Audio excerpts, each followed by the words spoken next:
Dubai প্রবাসীরা কেমন ভাবে থাকে তোমরা কি জানো? আজকে তোমাদের সাথে সেটাই একটু শেয়ার করব।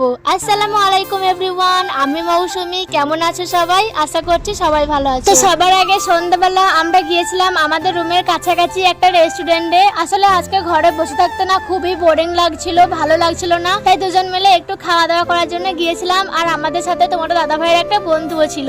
গিয়ে সিম্পলি কিছু অর্ডার করলাম, বার্গার আর লেমন জুস। তারপর গল্প করতে করতে হাসাহাসি আড্ডা দিতে দিতে সময়টা কেমন যেন কেটে যাচ্ছিল। মাঝে মাঝে এরকম একটু বাইরে বের হওয়া, একসাথে বসে খাওয়া দাওয়া করা, এই ছোট ছোট সময়গুলি আসলে ভালো লাগে। এসব করতে করতে কখন যে আমাদের খাওয়া দাওয়াটাও কমপ্লিট হয়ে গেছিল আমরা তো টেরই পাইনি। এই রেস্টুরেন্টে না আমরা এর আগেও এসেছিলাম, মাঝে মধ্যে আমরা এমনিই চলে আসি। খাওয়া দাওয়া শেষ করে ভাবলাম আজকে তোমাদেরকে একটা জিনিস দেখাই, তোমাদের দাদা ভাইয়ের বন্ধুদের রুমগুলো। এই যে এটাই হচ্ছে ওনাদের রুম। এটা কিন্তু কোনো ফ্যামিলি রুম না, ব্যাচেলর ছেলেরা সবাই একসাথে এখানে থাকে।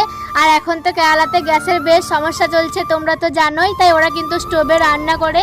আর দেখছো কতগুলো খবরের কাগজ নিয়ে এসেছে, কারণ স্টোভে রান্না করলে হাঁড়ি পাতিলাগুলো তো সব কালো হয়ে যায় আর ঘরটাও অনেক নোংরা হয়ে যায়, তাই কাগজের ওপরই হাঁড়িগুলো রাখে। সত্যি বলতে এভাবেই কিন্তু প্রবাসের জীবন কেটে যায়। কষ্ট তো হয়, কিন্তু কিছু করার থাকে না, এভাবেই মানিয়ে নিতে হয়। সবচেয়ে কষ্টের জিনিসটা হলো সারাদিন কাজ করার পর আবার নিজেদেরকেই রান্না করতে হয়। আমি আগে কোনোদিন ওনাদের রুমে যাইনি, আজকে একটু দেখার ইচ্ছা ছিল, তাই তোমাদের সাথেও শেয়ার করে দিলাম। যাই হোক, এরপরে আমরা সোজা আমাদের রুমে চলে গিয়েছিলাম। আর আজকের ভিডিওটা এখানে শেষ করে দিচ্ছি, দেখা হয়ে যাবে আবার নেক্সট ভিডিওতে। আল্লাহ হাফেজ।